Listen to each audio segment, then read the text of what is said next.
ॐ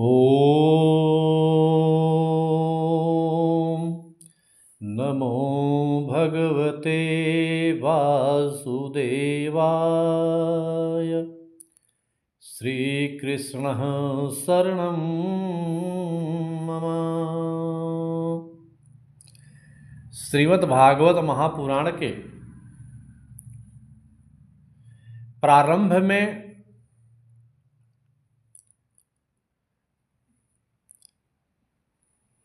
जो महर्षि व्यास जी ने वंदना किया और महात्म के शुरुआत में उन्होंने जो प्रथम वंदना किया है वह वंदना किया सच्चिदानंद रूपाय विश्वोत्पत्त्यादि हेतवे तापत्रय विनाशाय श्री कृष्णाय वयं नमः। उन सच्चिदानंद भगवान के रूप में भगवान श्री कृष्ण की वंदना की। भगवान श्री कृष्ण कैसे हैं? तो सच्चिदानंद स्वरूप है, किसी और रूप में वर्णन नहीं करते हैं, किसी और रूप में उनकी प्रणाम नहीं करते, वह सच्चिदानंद स्वरूप की वंदना करते हैं। वह कैसा है भगवान? तो भगवान सतघन है, चितघन है, आनंद घन है। भगवान सत्य स्वरूप है, भगवान चित्त स्वरूप है और भगवान आनंद स्वरूप है। यह तीनों स्वरूप कैसे हैं? तो शास्त्र में परमात्मा के 3 स्वरूप बताया गया है, सत, चित और आनंद। प्रकट रूप में तो सत सर्वत्र दिखाई पड़ता है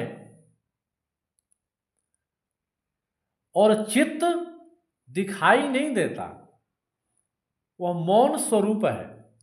और आनंद अप्रगट है, वह कभी दिखाई नहीं देता, वह तो अंदर में ही विराजमान रहता है। तो जड़ वस्तुओं में सत तो है परंतु चित्त नहीं है और आनंद भी नहीं है। जीव में सत और चित्त दोनों है परंतु आनंद अप्रगट है। आनंद तो अंदर में अंदर में आनंद अव्यक्त है, आनंद तो अपने स्वरूप में है। क्योंकि मनुष्य के अंदर में आनंद है लेकिन वह मनुष्य आनंद को बाहर देखने का प्रयास करता है। कस्तूरी कुंडल बसे मृग ढूंढे बनमाही, यही घटी घटी राम है दुनिया देखत नाही। वह मृग आनंद को, वह मृग कस्तूरी को जंगल में भ्रमण करता है, उसे यह भास नहीं है कि वह कस्तूरी तो उसके नाभि में ही है। आनंद हमारे अंदर में है, हम आनंद को दूसरे जगह पे खोजते हैं। कबीर दास ने कहा, मोको कहाँ तो ढूंढो रे बंदे, मैं तो तेरे पास में। हम संसार में आनंद को ढूंढते हैं लेकिन वह आनंद किसी को दिखाई नहीं देता है। ऐसे भगवान सच्चिदानंद स्वरूप का ध्यान करता हूं। जिस प्रकार से दूध में मक्खन तो है लेकिन दिखाई नहीं देता,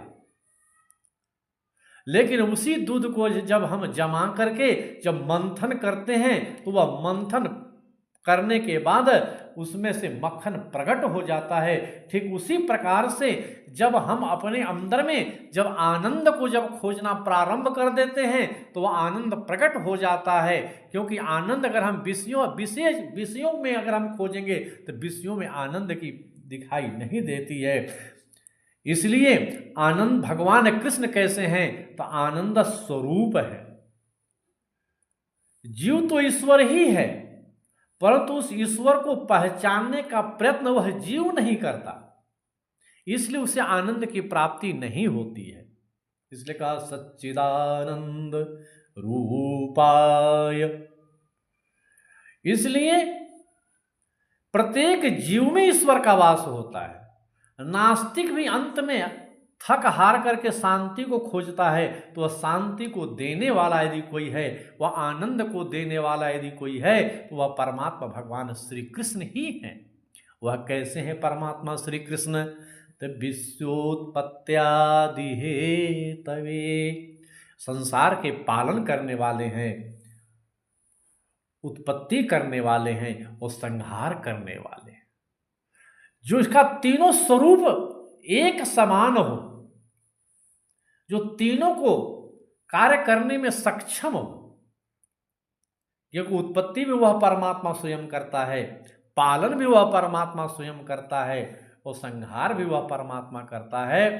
तो ऐसे परमात्मा का हम ध्यान करते हैं। और किस प्रकार का वह परमात्मा है कि तापत्रय विनाशाय, तीनों तापों को दूर करने वाला वह परमात्मा है। तीन ताप कौन कौन से हैं?